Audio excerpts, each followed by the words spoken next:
Alors bonjour à tous. Du coup aujourd'hui, j'apporte pas d'exhortation, j'apporte pas de paroles prophétiques, et c'est pire pour moi, parce que du coup je partage mon témoignage. Aujourd'hui est un jour spécial, on parle de la mort, on parle de la résurrection de Jésus,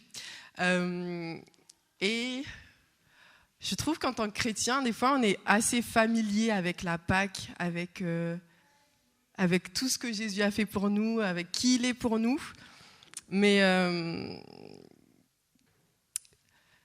il nous faut des rencontres plus fréquentes en profondeur avec Dieu, j'ai envie de dire. Et c'est ce que je veux partager avec vous aujourd'hui, ce que Dieu a fait pour moi, ce qu'il continue de faire, et ce message de puissance et de vie que chacun d'entre nous porte ici. Donc pour vous donner un petit peu de contexte, moi je suis née dans une famille chrétienne, mon père est d'arrière-plan catholique, ma mère protestante, donc on va dire que mes parents étaient chrétiens, mais il n'y avait pas de socle fixe, chacun pouvait faire un peu comme il veut. Genre, si on voulait pas aller à l'église, on n'y allait pas, tout se passait bien aussi. Donc j'ai grandi comme ça, en connaissant Dieu, mais de très loin. Je suis la deuxième d'une famille de 4 enfants. Et très tôt, mes parents ont commencé à me responsabiliser parce qu'ils ont vu que dans la vie, je m'en sortais plutôt bien. Donc, ce qui était pas mal. Mais en fait, dans mon cœur de petite fille, il y a beaucoup d'amertume qui a commencé à naître envers mes parents. Je trouvais ça injuste d'être traitée différemment que les autres enfants. J'avais fréquemment cette sensation d'avoir qu'on m'avait soit volé un truc, soit qu'on m'accablait. Donc, dans mon enfance, dans mon adolescence, j'étais plutôt une fille triste. Enfin, je portais pas la joie en moi de manière naturelle. Donc, je continue à cheminer, et il s'avérait que Dieu a fait que j'ai une bonne connaissance qui allait à l'église, et du coup, j'ai commencé à aller à l'église avec la famille d'une de mes amies.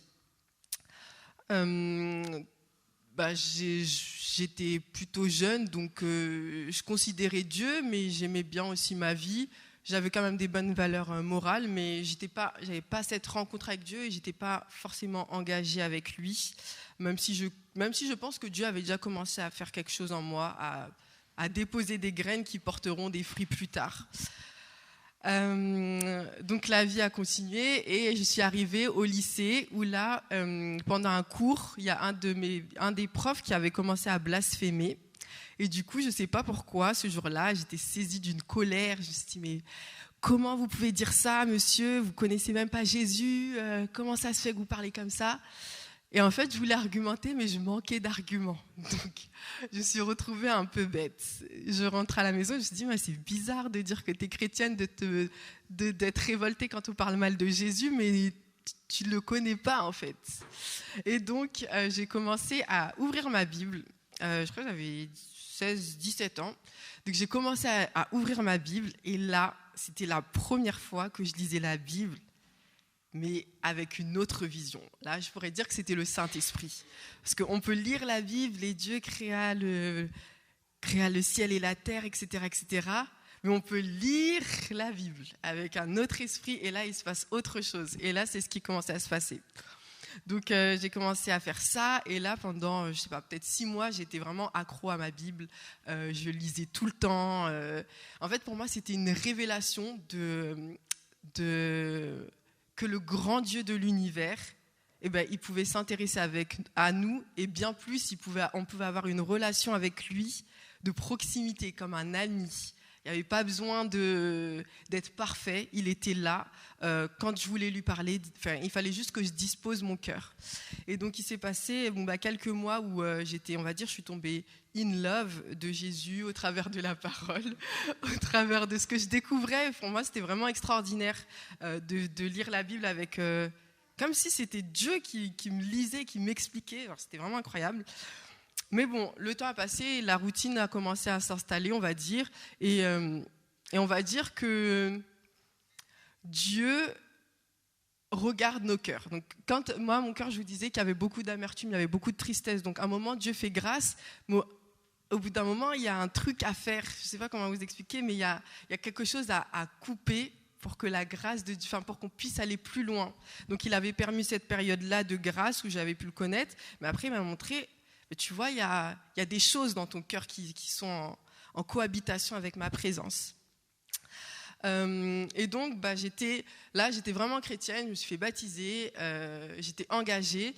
Et en fait, ce qui m'a entre guillemets rattrapée dans ma marche avec Dieu, c'est que de la même manière que j'étais avant de connaître Dieu, j'ai aussi ramené mon comportement dans ma marche avec Dieu. Ça veut dire que j'étais très indépendante, ça veut dire que j'ai pas forcément besoin de quelqu'un avec moi pour prier, j'ai pas besoin d'église. J'avais une église, mais j'étais vraiment, en fait, ce que j'étais dans ma nature me suivait dans le spirituel. Et Dieu me montrait que finalement, dans son royaume, ça ne fonctionne pas comme ça. Donc, cet individualisme, cette manière de faire ne pouvait pas aller plus loin dans ma relation avec Dieu. Et donc, je me souviens d'un jour où je rentrais dans les transports. Je me faisais ce constat, mais je suis chrétienne, j'aime Jésus, je suis censée avoir la joie, la paix, l'amour. Mais au-dedans de moi, il y avait vraiment quelque chose de glacé, de mort, de quelque chose de dur. Et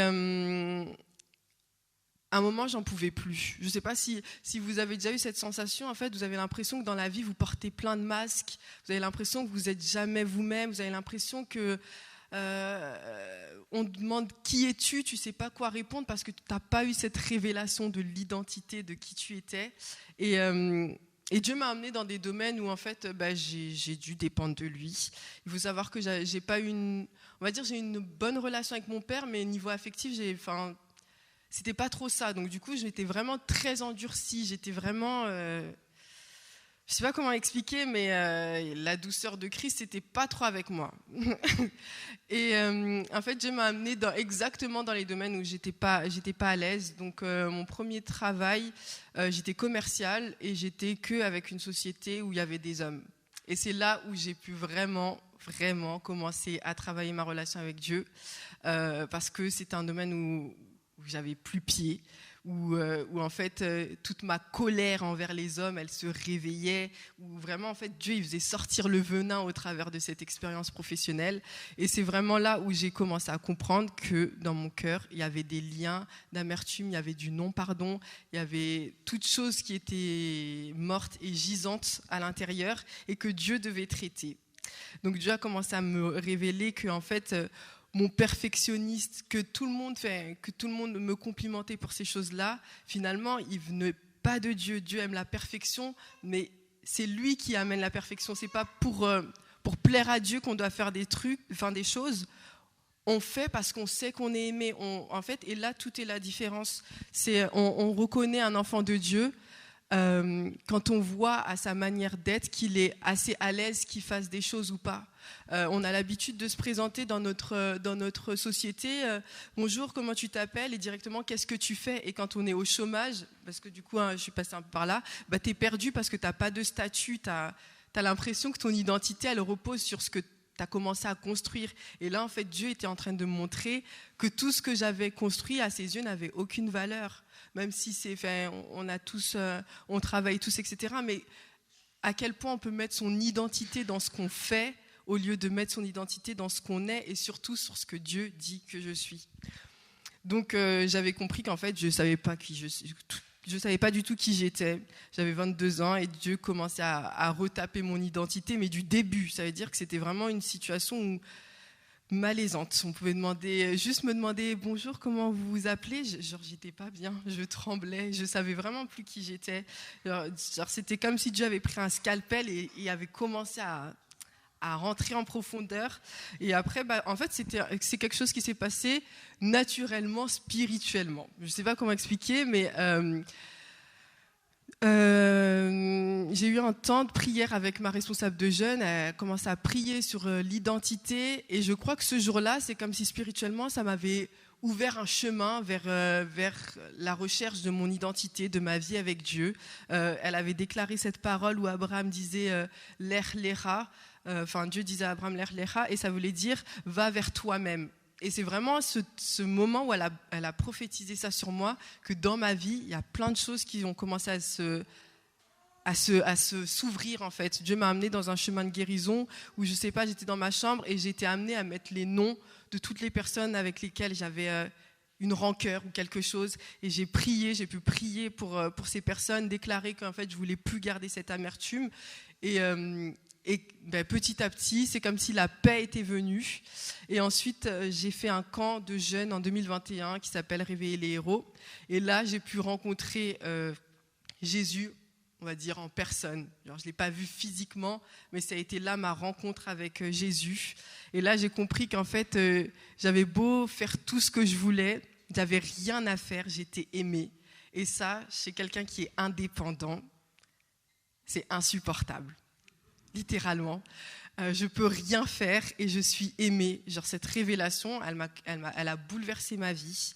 Et ça a commencé à casser plein de codes, parce que quand on est hyper dur, hyper carré, et si on transpose la même vision de la vie avec Dieu. C'est-à-dire que moi, je savais qu'il y avait la grâce, mais il fallait quand même que je prie quand même au moins 30 minutes par jour. Il fallait quand même que je fasse quand même des choses pour mériter cette grâce. Et là, il m'avait encore enlevé quelque chose. Là, j'étais démunie face à la grâce, juste accepter son amour. Et après ces temps de pardon envers moi-même également, parce que j'avais beaucoup de colère envers moi-même, il y a eu de la réconciliation en ma propre personne, avec la petite fille que j'avais privée de vie, envers la jeune femme qui se développait, et aussi envers mon corps. Donc ça a vraiment été une guérison globale de la Trinité. Ça a été corps, âme et esprit. Et là, je peux vous dire que j'ai rencontré le Prince de paix. C'est-à-dire que maintenant, c'est ancré, c'est stable, c'est solide.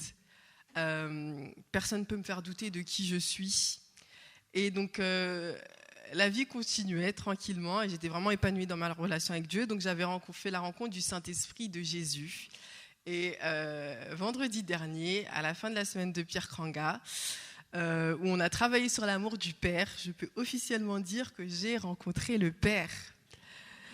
Et c'est pas la fin d'une chose, c'est le commencement. Parce que quand on vit avec une mentalité d'orphelin alors qu'on est dans la famille de Dieu, combien de choses il y a à réaligner pour juste accepter la croix. Genre juste accepter qu'en fait, il n'y a plus rien à faire. Tu peux être horrible, tu peux pas supporter ton reflet dans le miroir ou la personne que tu es, mais Dieu le supporte. Et voilà, genre, je suis vraiment dans un nouveau cheminement avec la Trinité, où la grâce, je dois me la réapproprier. Et en soi, dans tout ce parcours, en fait, ce que ça m'a révélé, c'est que Dieu m'aimait avant d'être celle que je suis aujourd'hui. Mais en fait, plus on s'aligne avec ce qu'il avait décidé qu'on soit à l'origine, et plus on est heureux. J'aurais pu dire que Jésus, c'était l'équivalent du développement personnel. Mais en fait, ça va chercher dans les racines, ça va chercher dans quelque chose qui dépasse tout entendement. Donc aujourd'hui, on célèbre la mort et la résurrection de Jésus, et ma vie est encore un témoignage en plus pour dire qu'il ramène les morts, parce que moi, je me considérais vraiment comme mort vivante à la vie. Et c'est vraiment ce qu'on doit célébrer aujourd'hui.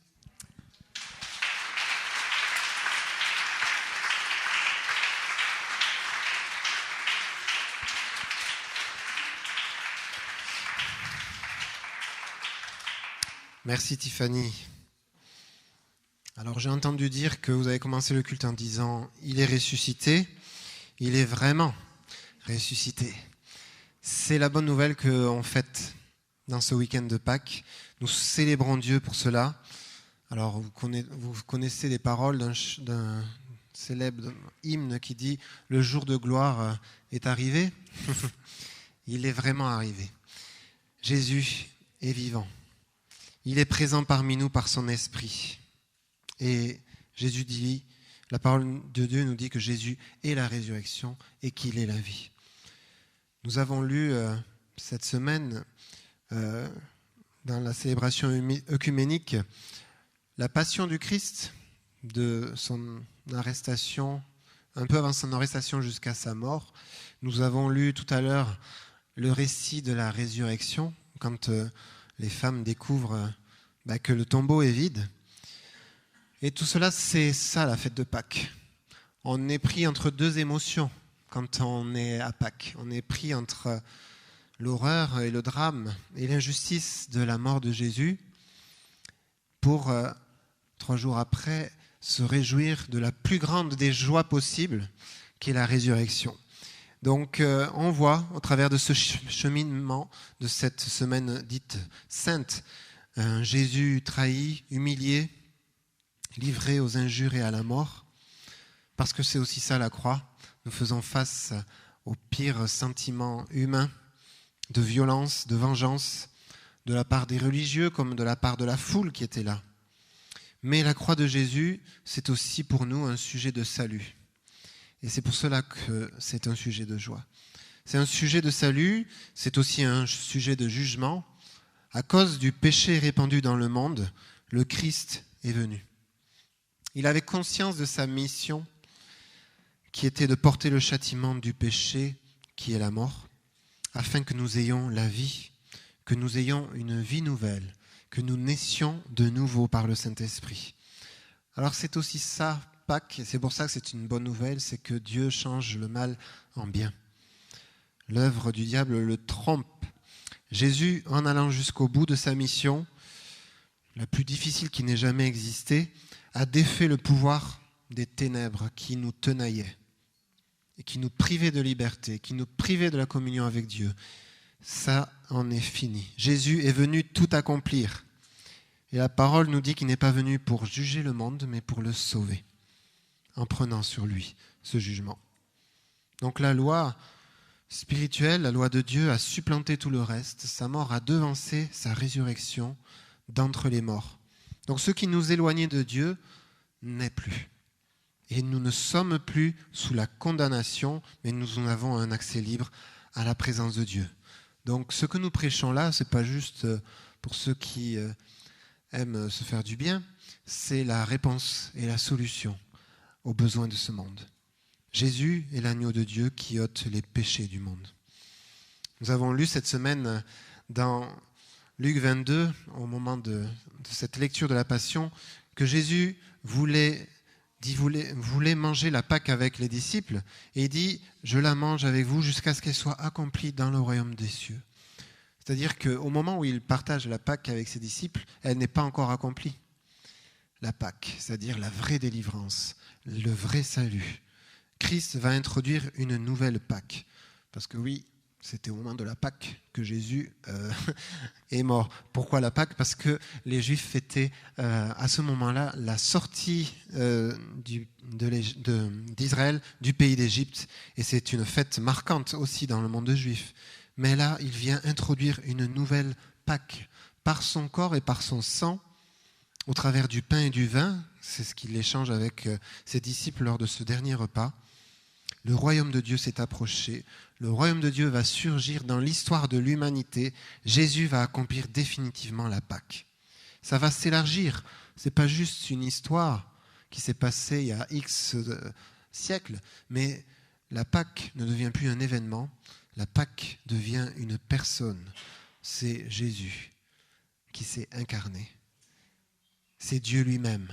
C'est quelque chose de vivant, Pâques.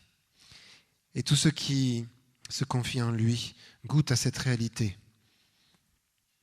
Et il le fait déjà, Jésus.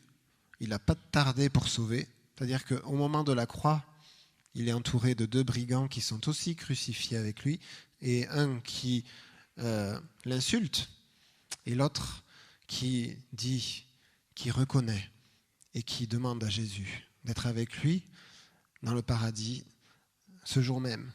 Et c'est le premier sauvé, on peut dire, par Jésus. C'est ce brigand qui reconnaît Jésus comme le Fils de Dieu. Et il le fait encore aujourd'hui. Il nous sauve, à nous qui nous approchons de lui. C'est un nouveau jour qui se lève en Christ, pour toi, pour moi. On a vu dans cette nuit, Jésus dit au moment où il est arrêté que c'est l'heure du pouvoir des ténèbres qui tombe sur lui. Il est arrêté, mais plus tard dans la parole de Dieu, il nous est dit que c'est ces ténèbres qu'il est venu rendre qu'il est venu livrer en spectacle. Et on va lire ce passage qui se situe dans Colossiens 2, qui va s'afficher devant vous, qu'on va lire ensemble. Ainsi donc, comme vous avez reçu le Seigneur Jésus-Christ, marchez en lui, soyez enracinés et fondés en lui, affermis dans la foi d'après les instructions qui vous ont été données et abondez en actions de grâce.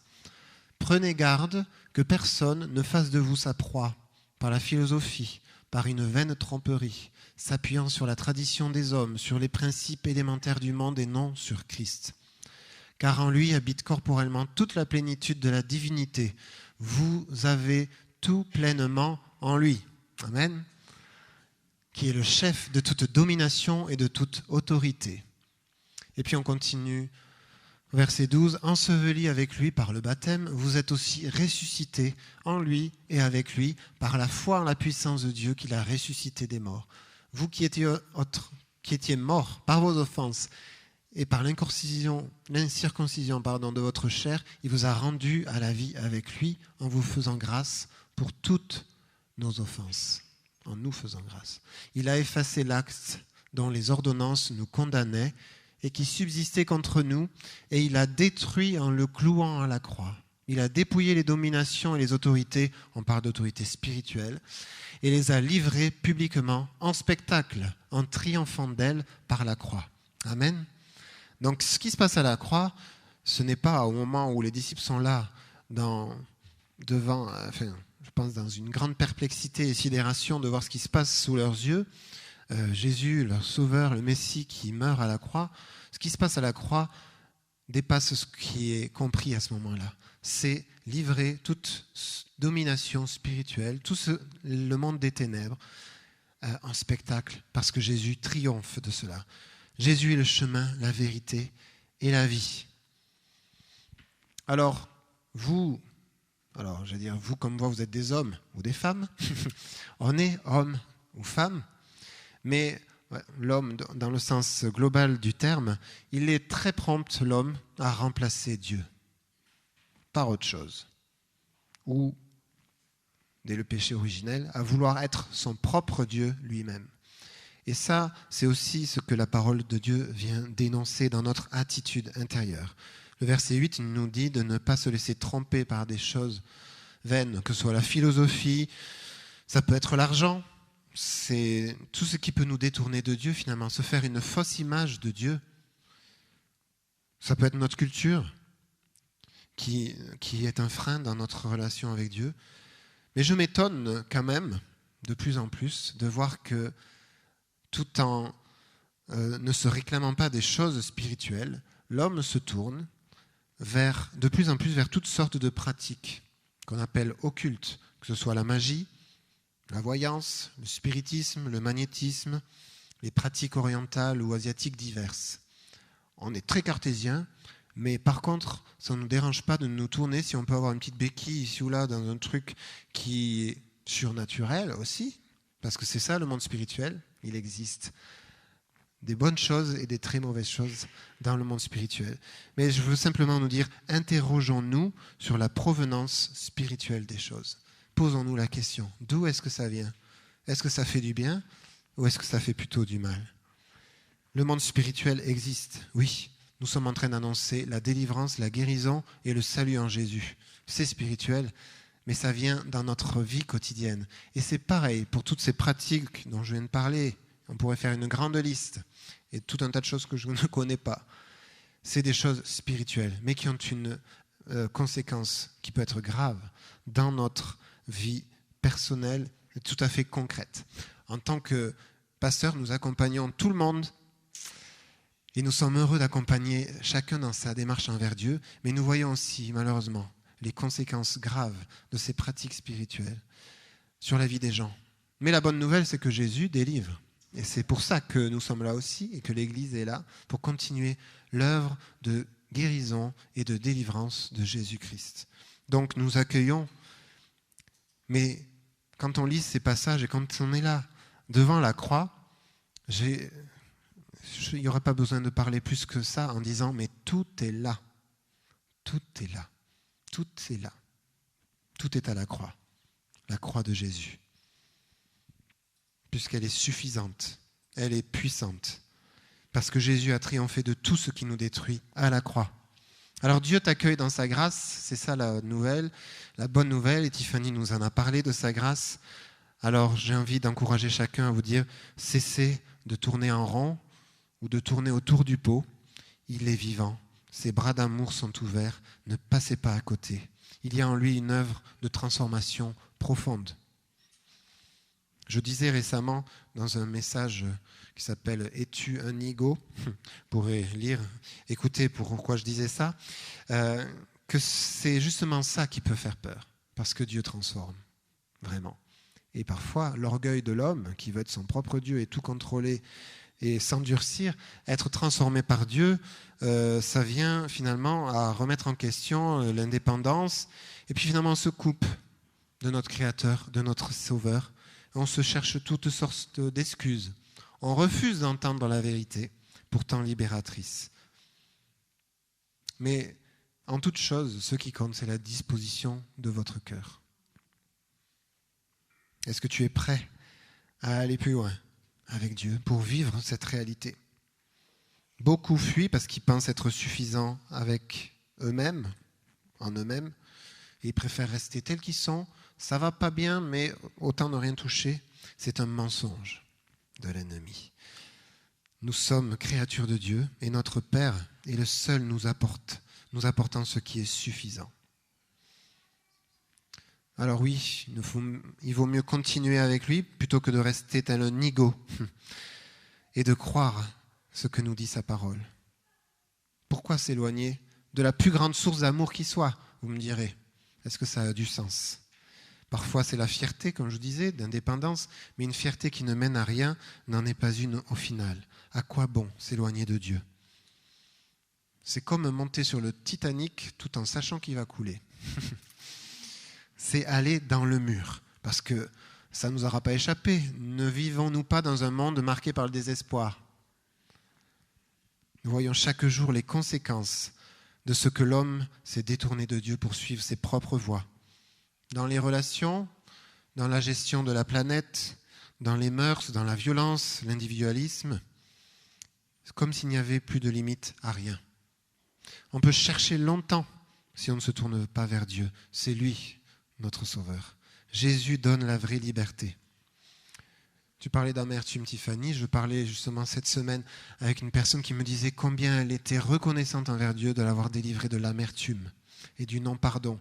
Et elle me disait combien c'était bon de vivre la liberté en Christ. Ça, c'est Christ qui peut le faire. Ce n'est pas une bonne résolution. C'est la puissance de Dieu. C'est la liberté intérieure, parce que Dieu est vivant. Jésus guérit. Mettez Christ au premier plan et vous verrez la guérison dans bien des domaines de votre vie. Et c'est ça aussi Pâques. C'est un appel à passer de la mort à la vie, à la résurrection avec Christ. Il n'y a pas de meilleure nouvelle que celle-ci. Donc venons directement à la bonne source. Nous pouvons déposer devant lui tous nos fardeaux. Et la Bible nous dit qu'il vient alors nous donner du repos. Et la grâce surabonde au péché. Alors il n'est pas trop tard pour toi, quel que soit ton âge, quel que soit ton passé. Approche-toi de lui et tu verras à quel point son amour est puissant. Et c'est lui qui fera la différence. Il opère ce que la Bible dit un demi-tour en nous pour que l'on s'engage vers lui. C'est la repentance, reconnaître nos péchés. Moi, ce que j'aime bien dire, c'est que la repentance, c'est l'abandon de la mort. J'abandonne la mort. J'abandonne ce qui me tire vers le bas. J'abandonne toute prétention à l'indépendance. C'est lui, mon Seigneur. Laissons la place à la vie. Choisissons la lumière plutôt que les ténèbres et ne renions pas notre identité d'enfant de Dieu. Il y a tellement plus que la réussite matérielle dans ce monde. Heureusement, ce n'est que vanité. La vie d'un homme n'est pas faite de ce qu'il possède, mais nous pouvons la fonder en Christ, notre vie. Vous connaissez cette comptine qui parle du loup, mais qui dit « Où es-tu ? Que fais-tu ? Entends-tu » Vous la connaissez certainement. C'est la même question. Où es-tu ? Que fais-tu ? Et surtout, où vas-tu ?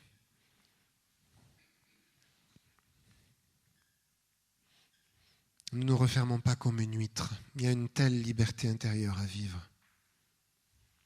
Une telle liberté intérieure, une telle guérison que nous serons même capables de pardonner et de vivre des réconciliations qui semblent jusqu'ici impossibles, au travers de la grâce de Dieu. J'étais avec, pour ceux qui le connaissent, Louis Minato cette semaine, notre doyen.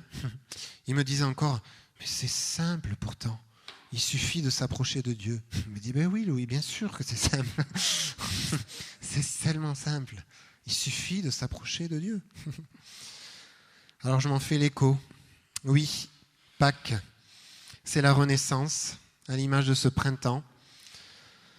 Cela s'offre à toi aujourd'hui en Christ. Et nous, en tant qu'Église, nous continuerons d'annoncer et d'incarner la bonne nouvelle, sans jamais oublier ce que le Seigneur a traversé, pour qu'à sa suite, nous passions de la mort à la vie. Ne vous inquiétez pas, il y a un concert gospel ce soir à Toulouse, et nos étudiants à MCA vont faire le service d'ordre. Alors je termine en disant, n'en restez pas là avec Dieu, mais répondez à son appel. Ça se passe aussi dans l'intimité de votre cœur, à l'appel de la croix, puisque chacun a une décision à prendre vis-à-vis de Jésus.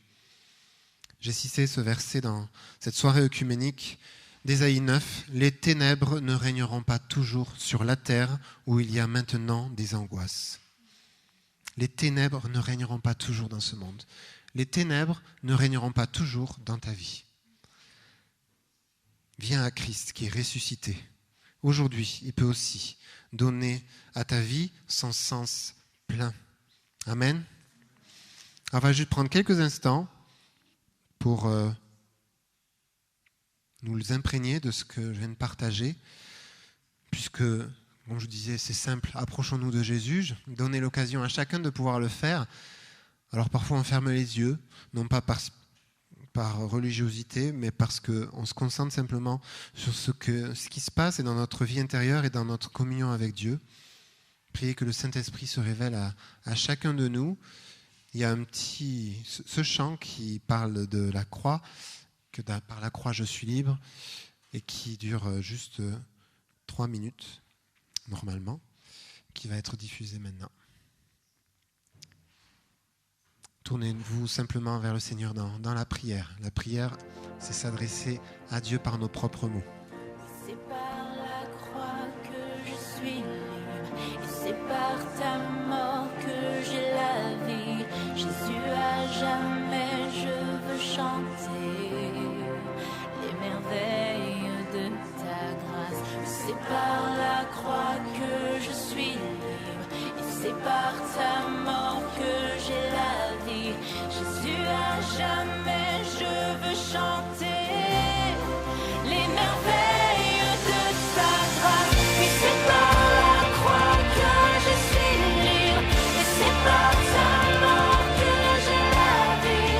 Jésus, à jamais je veux chanter les merveilles de ta grâce. Oui, c'est par la croix que je suis libre,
m'offre